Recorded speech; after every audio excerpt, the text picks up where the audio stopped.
죽은 나사로가 살아나서 내려가면 자신의 가족들이 회개할 것이니까 나사로를 보내서 내 가족들이 지옥에 오지 않도록 해달라라고 부탁을 하는 그 부자에게 아브라함은 모세와 선지자들에게 듣지 않으면 죽은 자가 살아서 간다고 할지라도 그들은 믿지 않는다라고 합니다.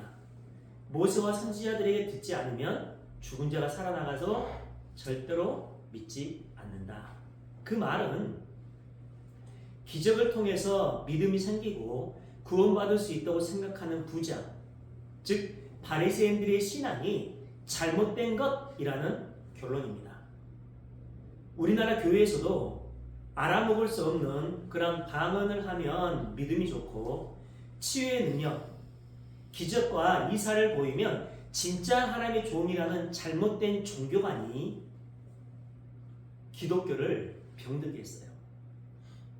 그 신에게 열심히 빌었는데 내가 원하는 소원을 들어주지 않으면 가차없이 떠나버립니다.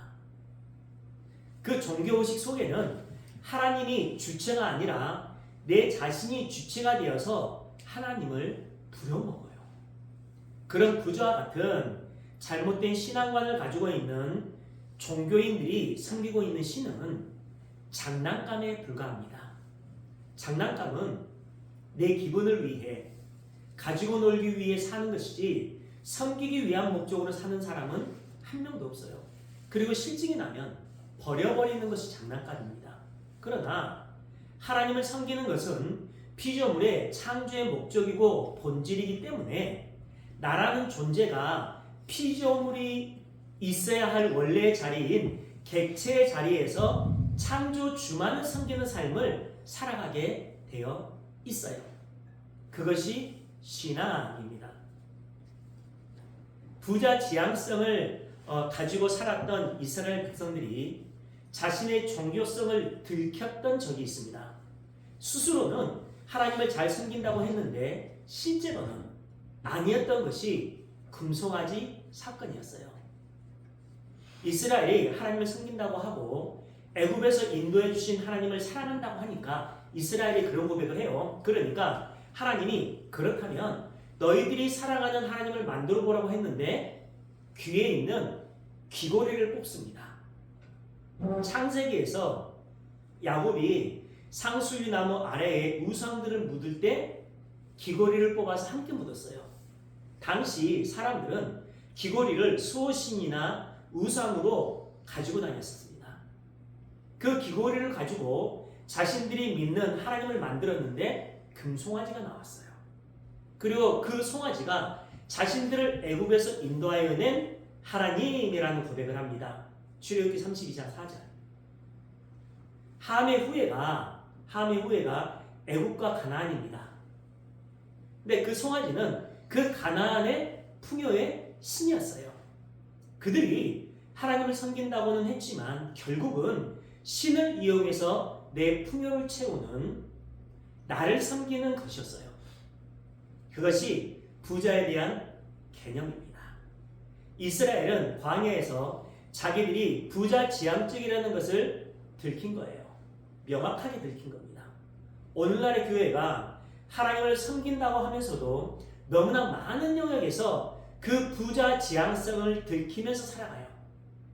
그래서 하나님은 계속해서 심판의 메시지를 던지시고 그 부자 지향성을 죽이는 전쟁을 하시면서 수많은 사람들의 주체의식을 깨내는 거예요. 죽입니다. 그것이 자기 부인의 삶이에요. 그런 인간의 종교성, 다른 말로 부자 지향성을 하나님은 깨는 형국으로 오셔요.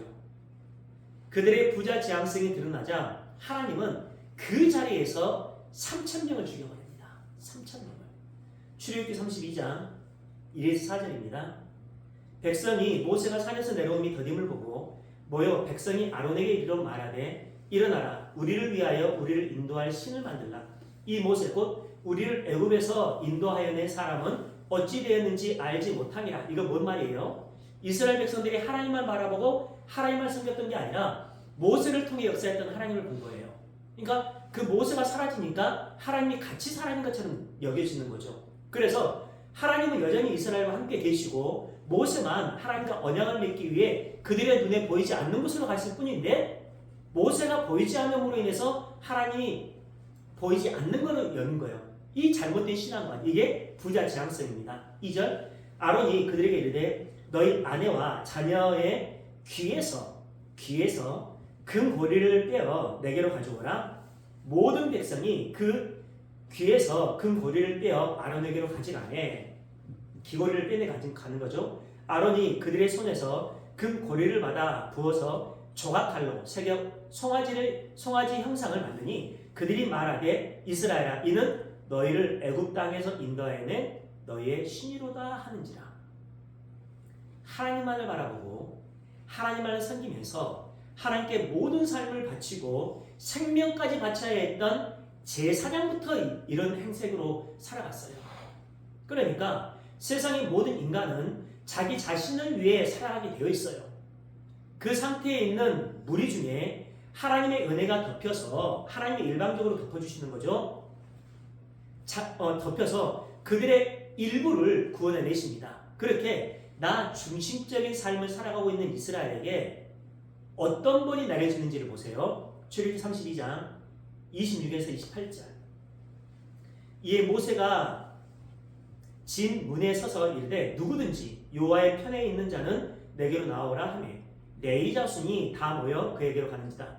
레위 자손들, 하나님의 저주의 상징들이었죠. 저주받아 마땅한 자들. 모세가 그들에게 이르되 이스라엘의 하나님 여호와께서 이렇게 말씀하시기를 너희는 각각 허리에 칼을 차고 진 이 문에서 저 문까지 왕래하며 각 사람이 그 형제를, 각 사람이 자기의 친구를, 각 사람이 자기 이웃을 죽이라 하셨느니라. 레위 자손이 모세의 말대로 행하매 그 날에 백성 중에 3,000명가량이 죽임을 당하니라. 하나님의 진노로 3,000명이 죽게 됩니다. 이때가 이스라엘이 6월절의 기적을 통해 애굽에서 나온 지 50일째 되는 날이에요. 6월절로부터 50일째 되는 날이 이스라엘의 절기로 오순절입니다. 그러니까 구약의 최초의 오순절에는 하나님의 백성이라고 하는 자들이 그들의 죄를 향해 하나님의 진노가 떨어지는데 그 진노로 인해서 3,000명이 죽게 돼요.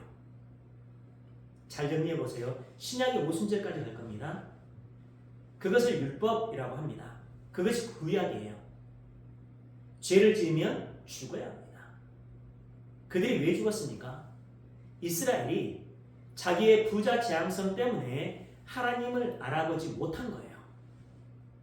자기의 존재성 안에 갇혀 있었기 때문에 하나님을 알아보지 못하고 엉뚱한 풍요 신을 하나님으로 착각하면서 섬겼던 결과입니다. 그래서 죽은 거예요. 이스라엘 백성들이. 그런데 이 사건 안에서 모세라는 중보자의 모형, 예수님의 모형이 나와요. 하나님께서 모세에게 금송아지라는 우상을 만들었던 이스라엘을 모두 죽여버리겠다고 하십니다. 하나님께서 모세에게 그런 얘기를 해요. 그러니까 모세가 안 됩니다. 하나님께서 데려와 놓고 하나님이 죽이면 어떻게 되냐고 하면서 막았던 사람이 모세예요. 그렇게 예수의 모형으로 서는데 그것이 신약으로 넘어와서 성취가 됩니다. 똑같은 신약의 오순절에서는요, 죽었던 3,000명이 살아나는 역사가 일어나요. 사도행전 2장 38에 40절.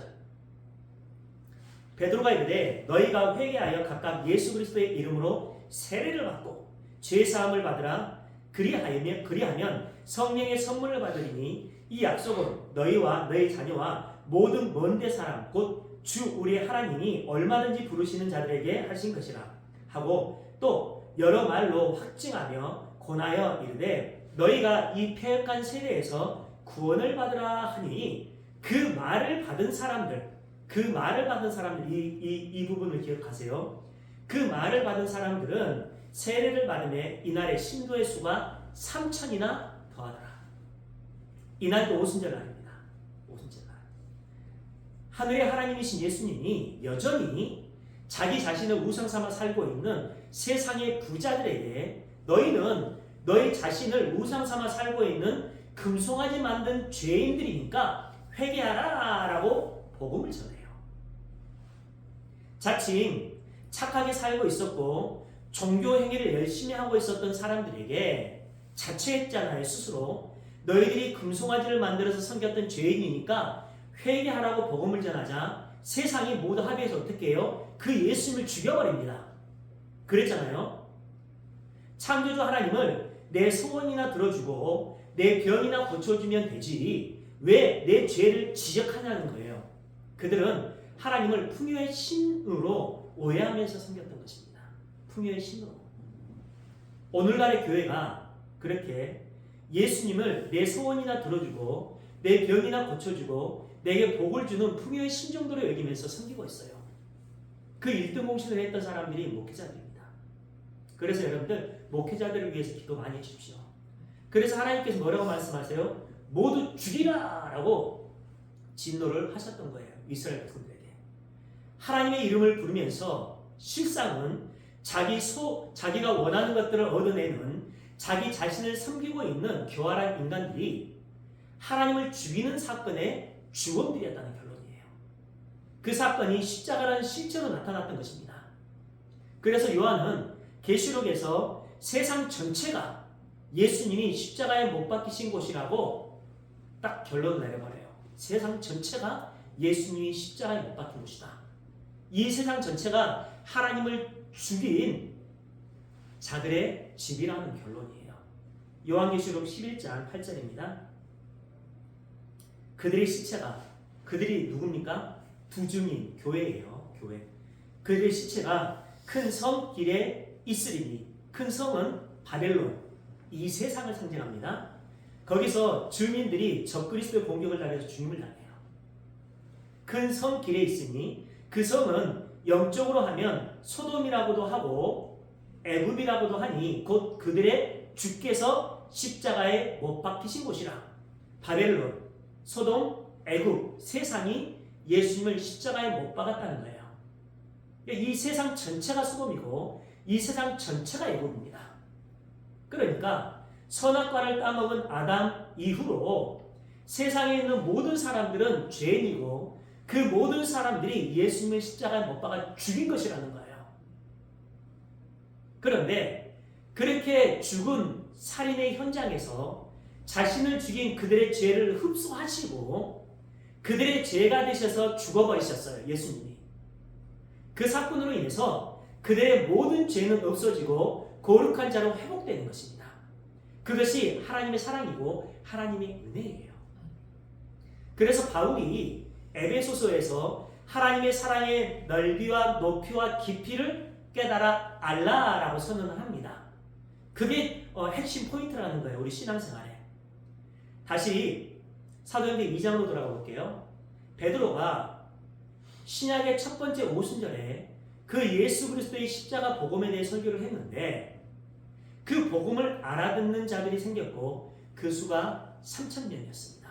그러니까 구약의 오순절에는 하나님의 율법에 의해 도륙당한 그 죄인들 3,000명이 등장하는 것이고 신약의 오순절에는 그렇게 죄인으로 죽었던 그리고 영원히 죽어야 했던 자들을 위해 목숨을 바친 예수님에 의해 살아나는 은혜에 의해 살아나는 의인 3,000명이 나오는 거예요. 똑같은 최초의 오순절에서 그 사건의 본질이 십자가입니다. 그것을 믿기만 하면 된다고 말하고 있는 거예요. 부자들은 그것을 인정하지 않으려고 해요. 세상적인 것들을 많이 가지고 있는 부자거든요. 나를 우상으로 섬기고 있는데 내가 왜 그런 약자의 자리에서 은혜를 받아야 하냐는 거죠. 하나님이 은혜로 구원을 준다고 하시는데 그들은 아니라고 하면서 내 이성과 사고와 그 사유의 넓이를 가지고 충분히 살아갈 수 있으니까 인간이 할 수 없는 기적을 보여주면 믿겠다는 거예요. 그게 오늘 본문에 나와 있는 부자에 대한 결론이잖아요. 그의 신앙관이었잖아요. 모든 세상의 부자는 유대주의가 이런 사고를 가지고 살았다는 거예요. 믿음은 그런 것이 아닙니다. 예수님에 의해 십자가에 의해 거저 주어지는 거예요. 나사로라는 이름의 뜻은 하나님의 도우심이라는 거였습니다. 하나님의 도우심. 하나님의 진노로 죽어야 했던 자들이 하나님의 도우심으로 천국에 나사로 세상에서 거지가 되는 거예요. 거지로 살아가는 거죠. 사도행전 2장 41절 그 말을 받은 사람들은 세례를 받음에 이날에 신도의 수가 3천이나 더하더라. 여기에 보시면 그렇게 살아난 신약의 3,000명이 말을 받아서 구원을 받았다고 하는데 그 말이라는 단어가 로고스입니다. 로고스. 그 로고스라는 단어는 요한복음 1장에서 말씀이 육신이 되어 오셨던 예수님을 지칭했을 때 사용했던 그 단어예요. 그게 로고스입니다. 그러니까 여기서 말하는 말은 그 로고스를 얘기하는 거예요. 결국 하나님의 말씀이 예수님이고 예수님이 하나님의 말씀의 모든 내용이에요.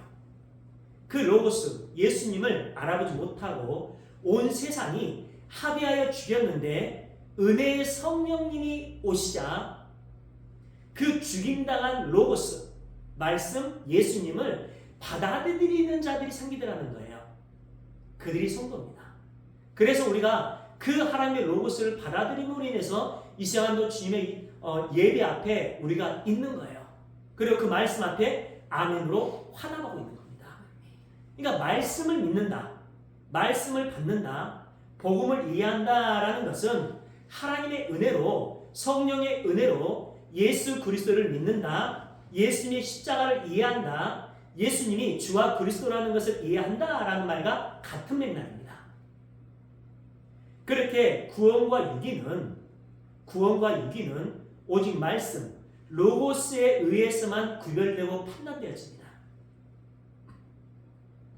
그래서 사도행전에 나오는 신약의 오순절에 로고스, 말씀을 받고 3,000명이 살아나는 그 신약의 오순절에 하나로 통합되는 말이라는 것이 나오게 되는 거예요.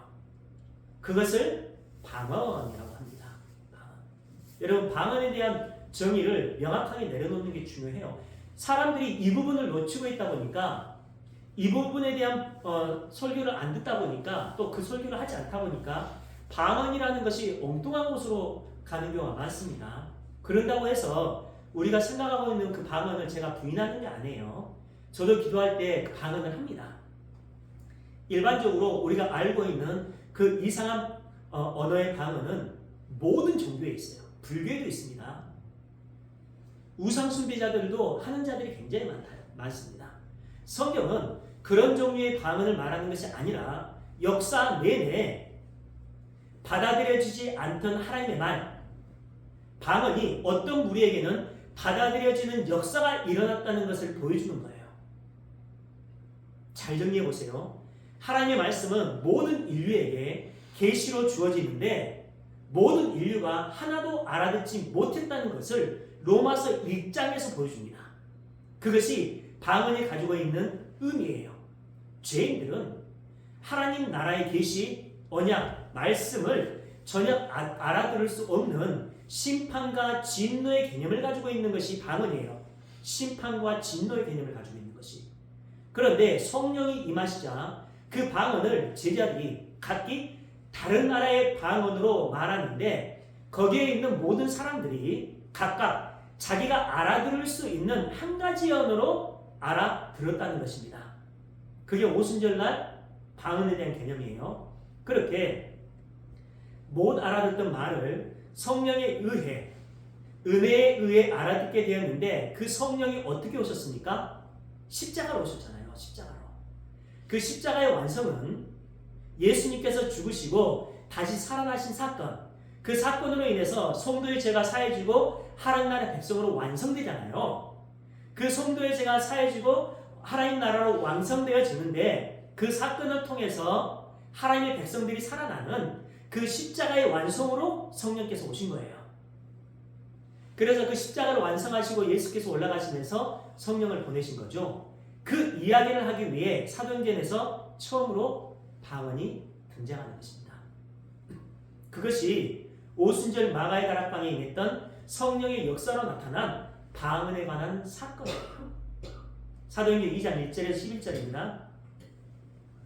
오순절 날이 이미 이르매 그들이 다 같이 한 곳에 모였더니 호련히 하늘로부터 급하고 강한 바람 같은 소리가 있어 그들이 앉은 온 집에 가득하매 마치 불이 혀처럼 갈라지는 것들이 그들에게 보여 각 사람 위에 하나씩 임하여 있더니 그들이 다 성령의 충만함을 받고 성령이 말하게 하심을 따라 성령이 말하게 하심을 따라 하시는 말씀이 어떤 걸까요?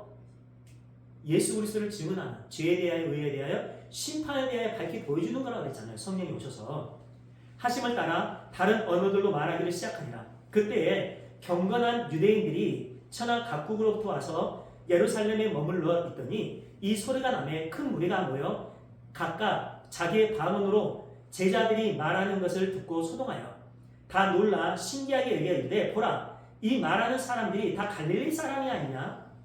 우리 각 사람이 난곳 방언으로 듣게 되는 것이 어찌 됨이냐? 이게 방언이에요. 우리는 바다인, 메데인, 엘람인과 또 메소포타미아, 유대와 갑바도기아, 본도와 아시아, 부르기아와 밤빌리아, 애국가 및 구레네에 가까운 리비아 여러 지방에 사는 사람들과 로마로부터 온 나그네 곧 유대인과 유대교에 들어온 사람들과 그레데인과 아라비아인들이라 우리가 다 우리의 각 언어로 하나님의 큰 일을 말함을 듣는도다 하고 방언이 뭐라고 얘기해요? 하나님의 큰 일이라는 거예요. 그게 방언입니다. 하나님의 큰 일이. 갈릴리 사람들은요 자신들의 언어로 말하고 있는데 다른 지역의 사람들은 알아듣지 못하는 말로 하고 있는데 하나님의 큰 일이 내게 이해되어진다는 뜻입니다. 그러니까 방언이 담고 있는 내용은 모두 하나님의 큰 일이어야 합니다. 그게 아니면 안 돼요. 그 하나님의 큰 일이라는 단어에 타 메갈레이아 투 데우라는 단어를 원어로 보시면요. 하나님께서 예수님으로 말미암아 성취하셨던 구원의 모든 역사에 관한 것을 말해요. 다시 한번요. 하나님의 큰 일이라는 단어를 원어로 보시면 하나님께서 예수님으로 말미암아 성취하셨던 뭐예요? 십자가의 구원의 사건 얘기하잖아요. 그 구원의 모든 사건에 관한 것을 말합니다. 원어로 보면 사도들에게 성령이 임하시자 모든 사람들이 알아들을 수 있는 말로 하나님의 큰 일을 전하기 시작했습니다. 여기서 중요한 것은요. 알아듣지 못했던 하나님의 큰 일, 구원사역, 복음이 누군가에게는 들었다는 그 사실이 중요해요. 결국 하나님의 큰 일, 즉 하나님의 구원에 관한 이야기가 그동안 세상 사람들에게는 알아들을 수 없는 다른 나라 방언으로 들렸던 거예요. 이게.